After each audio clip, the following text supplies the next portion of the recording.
आज एत बड़ दिन में कौन पाई आम सह एत बड़ अघटनटी घटिला आपण मैंने देखु आगक जापर तो समस्त को आम ओडिया नववर्ष तरफ आपण शुभेच्छा अभिनंदन ढेर सारा भल पाइबा मो तरफ तो ये माँ के रेडी होती जीवे बोली पूजा करने को पूजा करके आसिक पणा तैयारी पणा तैयारी कर सारिक आसले जाते से कलश बुड़िया ये देखो कलश बुड़ौला मुझे नानी देखिए पूरा आचका आश्चर्य कौन जे आपण मैंने बुझी पारना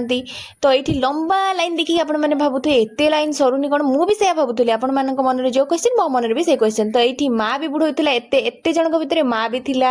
कका भी थिले भाई भी थिला समस्ते थिले किंतु मु नथिली एते गरम खरारे आपण माने बुझी पड़थुबे माने असुविधाटा कौन पाई मु कहितली असुविधा कौन होउची डायरेक्ट आमे आसिक हॉस्पिटल ले काहे कि ना एई गरम पाई आज बापुन पूजा करथुला मंदिर रे थाई कि पूजा करथुला किंतु ता देह अति खराब हे जाईची जेहेतु सालान नबा को पड़ला तो आपण मानको मोर गोटे रिक्वेस्ट गरम दिन भलसे पानी पियंतु ग्लूकोन डी पियंतु आ छता पता नेकी चलंतु तो आम भलिया असुविधा आपण मानको